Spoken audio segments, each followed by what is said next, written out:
I didn't watch a movie this time. I am here simply as an audience because Tyler is talking about surprise movie night. So I'm going to eat an old person candy and Tyler's going to rant. Here you go.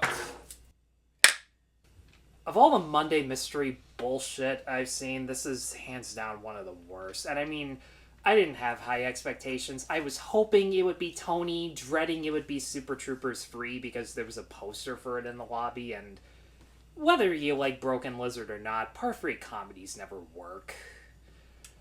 But, someone tells me Super Troopers would have at least given me a couple laughs compared to the piece of shit that is One Night Only, a rom-com about a world where premarital sex is illegal except for one night only, 12 hours. And after hot guy Callum Turner is ditched by his fiancée Maya Hawke for a hotter guy, and Monica Barbaro had a wing girl to hopefully land a guy and get laid. She's less attractive than Barbaro, but she finds a fuck buddy within seconds and ditches her, while Barbaro is stuck from pervert to pervert who just blurt out instantly why they're a bunch of fucking creeps.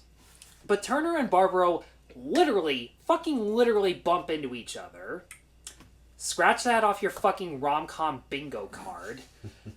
And after the first half bickering over a condom, decide to reluctantly help each other find someone to get laid before it's too late, because they're either too stupid or plot conveniently shy to admit that for all the issues they have with each other, they just might be perfect. So this is like The Purge for virgins? That's basically how this movie sets itself up, but the interesting thing is, other than sex being illegal for people who aren't married, it's literally the same world that we live in right now. Like, that's the only huge difference. How would they know if you had sex or not? Like, is there a sex police or something kicking around? So, they have these digitized inhibitor devices in their wrists that if they're single, it glows red. If they're married or for the one night only, everyone's basically turns green. It's literally a light system. And there's one point where someone's describing that because of this law, STDs are at an all-time low, teen pregnancies are at an all-time low. And that got me thinking about the potential this had for a dystopian dark sex comedy where you can actually explore the risks and also the benefits of people having sex much less often, where because there are low STIs, low teen pregnancy rates, there are less people with life-threatening diseases, less people seeking out medical treatment, doctors potentially having more time devoted to curing diabetes or cancer. There are less children being abandoned, shoved in crappy foster homes, living in low-income houses. If you're a dick, you can take satisfaction in that there are less kids in general. Like, there are all these potential things. And the fact that, yeah, because premarital sex is illegal, you can't just fuck anyone off the street. You actually have to find someone Darn it! Who you can connect with and be intimate first, unless you marry into someone just for sex and it turns into a crappy codependent relationship. And it got me thinking, like, what if the unhappy people find other unhappily married schmucks and use those badges as an excuse to fuck their brains out? What if there are, like, secret speakeasies or brothels for married people to either swing around with or cheat on their partners? Eyes Wide Shut 2. Yes, to the point where STIs can rise up again, pregnancy rates can rise up again, and all these issues that potentially come from less sex can suddenly be replaced with new ones.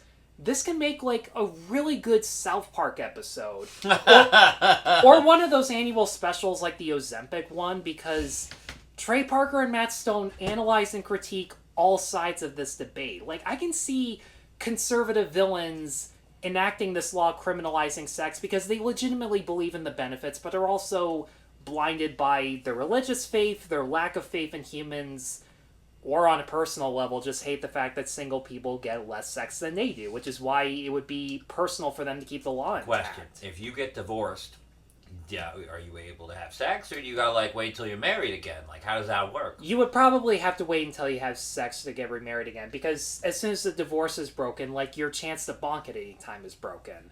But you have, let's face it, Republicans who would enforce this law, with a slight handful who, while they would wish that everyone would believe in the same things they do, would acknowledge that their ideals are as flawed as anyone else's, and that it's more ethical to let people decide for themselves. And of course, the heroes would still be liberals who say that, like, we do have the potential to learn from the drawbacks and learn to wear a condom every time we go out, or to find someone that's actually worth being around. And that there are definitely liberals who fuck without consequence and are complete and other free-spirited whores who don't care, and they would be the side villains, but the movie or the show would acknowledge that not every whore is Laurie Foreman. If anything, people are apparently screwing less according to some statistics these days. But I can picture... hardware store. Yeah. They have screwdrivers. But, like, I can picture Parker and Stone making a special out of it, or Ari Aster or Yorgos Lanthimos making their own dystopian comedy, because based on, like, Eddington and Begonia, even though they're not as funny or clever about it, they can critique all sides of a debate, especially the ones that they agree with. But that's what I expect from a movie made by the guy who did Easy A, Friends with Benefits, and Anyone But You. Okay, whoa. Easy A is fire. Easy A's fun. Easy A. Easy A's fun, and there are parts... I like Friends with Benefits. There are parts of very much. There are parts of Friends with Benefits that I like, but here's the thing. Easy A and Friends with Benefits at least had great chemistry between the actors to overlook the fact that the script's not that great. Like, the scripts are still, like... Easy A tries to be a John Hughes subversive one. I think it's a little too in your face, but... Oh no, that's a great movie. And Friends with Benefits is good, but it's still a rom-com bingo card Also from the director of Peter Rabbit 1 and 2. Yeah, that, And I say Anyone But You because there are 2 references to that. No kidding. Like, when Callum Turner shows a picture of the guy Maya Hawke left her for, it's Glenn Powell. which was kind of clever, I'll give him that. And a more subtle one where Turner's scrolling through Tinder trying to find a one-night stand and it's Sydney Sweeney. That was kind of clever. Like, I had to blink to see, wait, did they just do 2 jabs at this? Wow. From the writers of Muppets Babies and Turbo comes One Night Only. Are you fucking kidding me? Written, we got Muppet Babies, wrote 2 episodes, Puppy Dog Pals, What the Turbo Fast. Turbo, really? Pupstruction, Tots. This is a children's writer. And you know what? I thought this guy was a first-time writer, judging by how big of bullshit this script 46 is. episodes of Pupstruction. Let's see what this is all about. Okay, what is Pupstruction? Oh, it's Pupstruction Junior. Okay, so we got some dogs. It's fucking Paw Patrol. An innovative young corgi might be the smallest pup on the crew, but he proves he has big paws and big dreams. You know what? You should write a movie about sex. You know what? It makes whole sense that this is his first adult film, because I'm literally convinced that this guy wrote this fucking script off of a rom-com bingo card, because... Okay, like, one, you got the 2 of them literally bumping into each other.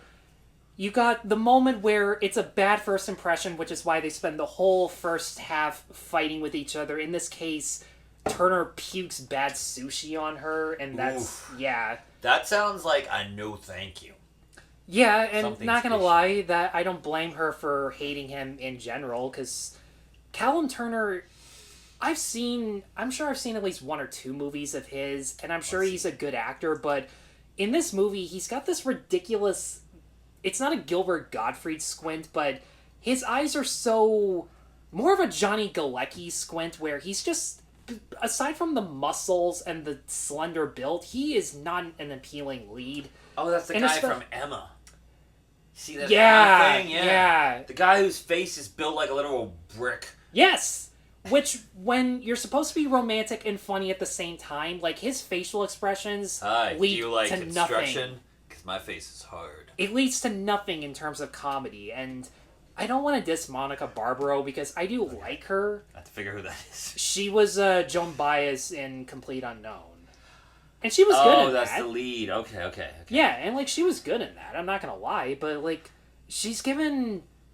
so little of a character. Like, she's this singer who does those song parodies for commercials where they change the lyrics to match the product. And her whole shtick is that she's a singer who's afraid of crowds. Hence why she does all of her work in a recording booth where one guy can see her. Not that it matters, because it's instantly cured halfway through where someone forces her on stage to sing in front of her favorite rock star, and that instantly cures her. Who's her favorite rock star? What's the name? I don't even know what the name of the guy was. I gotta know. She's given nothing in this, and her and Turner have no chemistry in part because, aside from the fact that Turner is a pizzeria owner and Maya Hawke thinks that he's too straight-laced, which really doesn't show throughout this movie. Does she come from a big city? Barbaro, I don't think so. Darn it, this could be the perfect Hallmark movie. And Turner, despite the fact that he's very obviously British, they make him American, which you can tell from his mom, who I will fucking get to later. Oh, but who's the mom? I'll explain later. Okay. Honestly, the less you spoil yourself of this, the better. Oh, I'm not gonna watch it. You kidding me? No shit, you're not gonna watch it. Like, you think I was like, you mentioned the mystery movie, and I was like, I'm so dead tired. I'm beat. And then I didn't go to the mystery movie. And then you're like, oh, the mystery movie. You got to hear what I have to say because I tried to review this alone. It didn't work. Well, honestly, I've done enough of these videos with you and Noah just to say that even when only one person has seen the movie, it's more fun to talk about. But, okay, so back to the rom-com bingo bullshit, which is clearly what this guy wrote the script off of. Bumping into each other at first sight, which is why they spend the first half bickering and exclaiming over and over again why they're never going to get with each other because they're audience members heartbroken who are too fucking stupid to realize that they're not going to end the movie just friends. They're going to embrace each other. Yeah. There's going to be a dance number where they affirm their love for each other. Too? They dance to a song from her fucking commercial because through pure fucking coincidence, the most romantic place in the world for her that she spells out halfway through, which is where the race against time to affirm their love for each other before it's too late. That's another fucking bingo cliche. It just happens to be where they're filming the commercial, and the director instructs them to dance. It is that fucking contrived. Wait. Like, what happens if you don't have sex before that time? Like, what's the You just have to wait another year before you can bonk someone. I thought you, like, turned back out of a pumpkin. I thought this was singing the Cinderella, but with, like, the F-bomb. It's not Yorgos Look, it's not The Lobster, although, honestly, if it was The Lobster, that's a better movie, I'm sure. Yes. I don't like it, but it's better. No, here's the thing. If this was The Lobster, but with, like, not dry acting, like, it would have been good. Honestly, this would have been the more tolerable version of The Lobster if, like, Yorgos hired more expressive actors or, like Kinds of Kindness, Poor Things, and Begonia Yorgos, where, like, he loosened up and let actors actually act. Yeah. Like, that's the reason I like that era of his So what's the commercial? What's the song? It's for psoriasis, and I think it was, like... I thought it was for, like, erection drugs, and I was like, come on, do that. It makes sense. Like, there's 5 minutes of Turner fiddling around with a rubber glove because condoms are sold out everywhere in New York City. And he lives... Trust me, I'm making it sound funnier than it actually is. Like, there's nothing funny in this about him lubing up his hand to make the glove fit, and then it launches into his eye, so he has lube in his eye. Not that it matters, because that brick face and those... Leonard from pirate, and those Leonard from Big Bang eyelids make it. That's the thing. Like, when he has lube in his eye and he's screaming like a little girl about it, because his eyes can barely open anyways. It's not really that funny to get a reaction out of him. Okay, so where's the mom coming to this? I'll get to that, but I need to rant about the biggest rom-com bingo bullshit that not only did the audience that I sit with this audibly groan, like, everybody's like, no, why did you do that? But I literally said, I didn't scream it, but I just said, fucking idiot. What'd he do? The third act breakup in all of these rom-coms. Darn it, I didn't think they would do that. It, after both of them fail to find somebody, they meet up at the pizzeria Turner owns, and it's kind of like an actual good romance movie. He makes her a pizza. Oh. They sit down. They actually talk like human beings. What's on the pizza? I don't actually remember. I was too busy at least thinking, well, at least they're acting like humans and not Judd Apatow characters. And there are moments where they're just silently eating, letting the moment sink in, but Maya Hawke calls him on his phone. Turner asks, what should he do? Barbaro takes the phone, starts making out with him. They take it out back, and they're legitimately passionate in each other, where with a way that I seriously thought the movie was about to end here, and if it was, I would at least spend half this review admitting I respect this for ending on a realistic, less cliched route, but guess what? It doesn't end because there's more night left. It was a fucking daydream. This is the whole movie. There's a daydream early on where, like, she and her friend have a threesome with this one guy, and then it turns out to be fake, and the friend goes... not like a good daydream, like, at the end of Brain, you were never really here. It's that kind of reveal. Dumb. Yeah, but dumb. And the girl flat out says, oh yeah, she daydreams all the time. It happens, even though there are literally only 2 daydreams, so that doesn't even make sense. It's just an excuse for this to happen, but... What should have been the real ending was just a daydream. When he sees the phone ringing, he's like, it's my fiancé, what should I do? And like a fucking coward, like a fucking idiot, she's too insecure to admit that she loves him and just says, you should answer it. He picks up, Maya Hawke wants him back. They both leave, and they sulk, and they listen to crappy music where everyone else is having a much better time than they are. Ooh. And like, we know they're gonna get together, stop it. How do they get together? They've broken up. Now, how do they get back together? I need to know for research. Because, like I said, there's that moment where he remembers that romantic place, which in this case is like some lighthouse at the edge of New York City. But oh no, instead of the race against time to stop the girl from getting on the airplane and leaving, or stopping the girl from marrying a dickhead... It's the race against time to, like, bonk before the time limit runs out. Ah, fuck, we're out of time. Can these cliches just fucking die? Like, who falls for this shit anymore? And to the 1 or 2 comments that will inevitably get on this that just say, relax, it's a dumb popcorn flick, just turn your brain off and enjoy it. I would if this was a funny movie, but... No. Those people who comment probably haven't got laid in a while and really want this movie to be true. Oh, well then this movie will be perfect for you.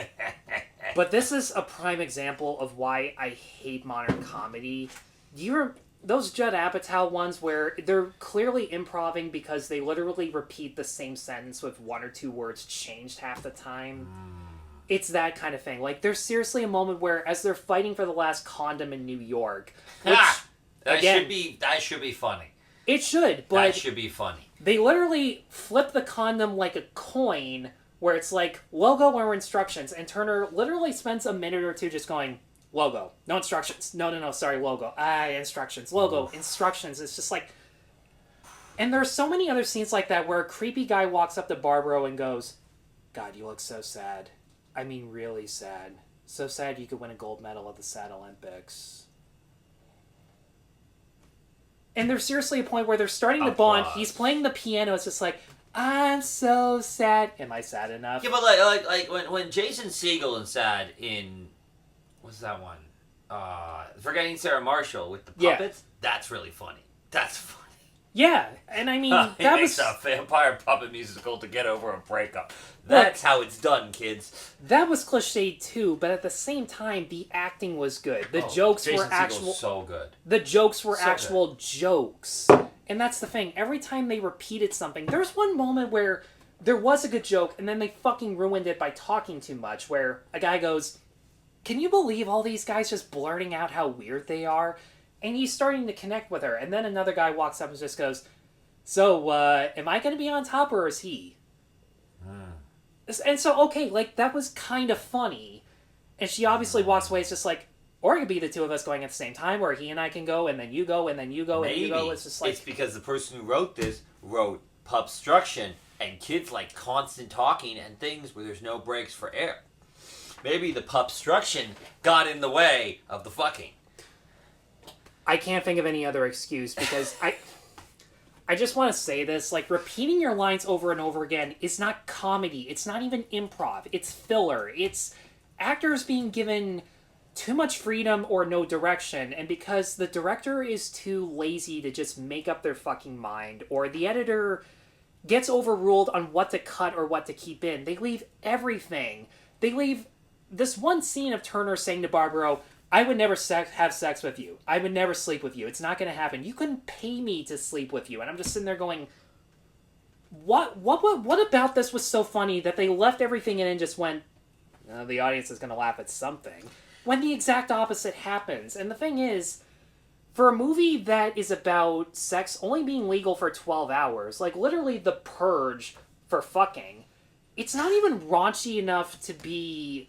It's not even raunchy enough to be funny. The Verge. Oh god, like horrible visuals are coming to mind on that one. Like a bunch of mascots in New York just dogging each other.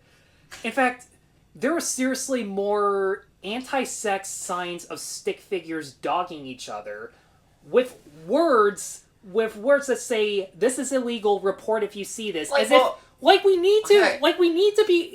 need to explain two sticks rubbing against each other. Okay, like, are there sex police? Will they take you in? What do you get charged with? Do you go through a court of law? Do you get sent by a jury of your peers? Or do they just send you right to jail? Is there a death penalty for having sex? Like, I need to know questions this doesn't answer, because the most exposition we get about why this law exists is news footage of an SNL version of Josh Hawley explaining that this law was demanded by the people and is about protecting the sanctity of marriage. What people?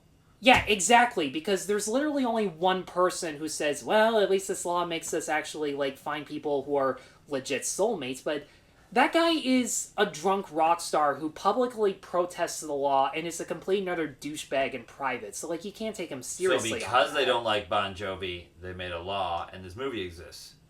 No, I would explain it, but it's stupid anyways. There's the closest thing we get to a debate on why this law exists are two characters yelling at each other, and that yelling is what turns them on. And that's actually Turner's mom and boyfriend in this. The closest thing to a risque scene when he goes to the mom's house to fuck this girl that he met because Myhawk locked him out. And they walk in on the mom and boyfriend wearing nothing but bubble wrap. Like, you know what my brain is thinking of? That Weird Al White nerdy video, spending my night with a roll of bubble wrap. He's like toasting.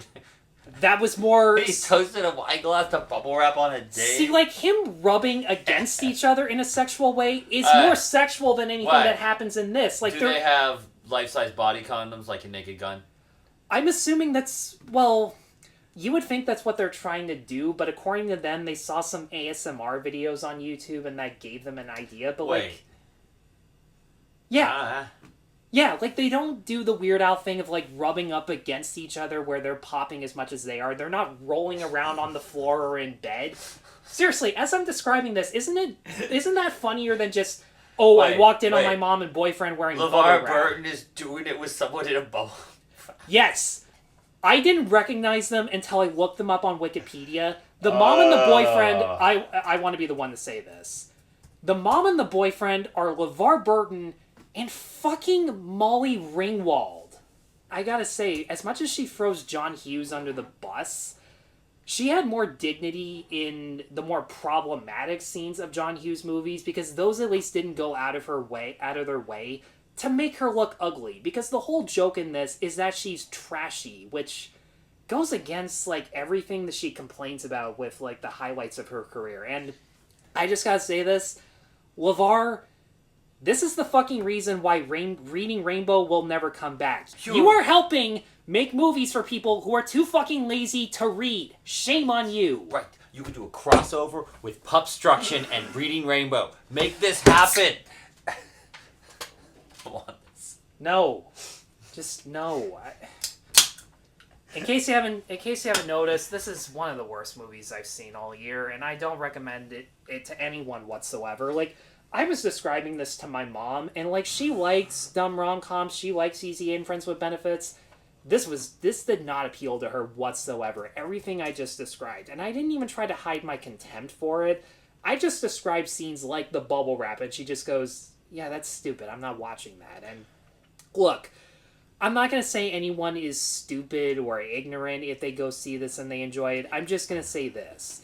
There's a difference between junk food made of real ingredients and junk food made from shit. Like Troy says on Community, if you're going to have sex tonight, don't use a condom. Will the condoms break? There's usually water balloons for the safe sex fair. You never saw that episode of Community? Oh, it's fantastic. No. I'm just going to say that the Richard Simmons episode of Whose Line is not only more raunchy, is not only more sexual when you really think about it, but it's just so much funnier. Oh man, I want to know the budget on this movie. Real bad. I don't. So with that, guys, thanks as always for watching. Thanks for delaying the reviews of the good movies that we're about to talk about. Oh man, we gonna get it on. Josh made me sit through The Cook, the Thief, His Wife, and Her Lover, and the Jodorowsky cult classic El Topo. So I love these movies. Look forward to videos of that. I have no idea what we're about to say. One night only. 2 movies. Ow. That should not have been laughed.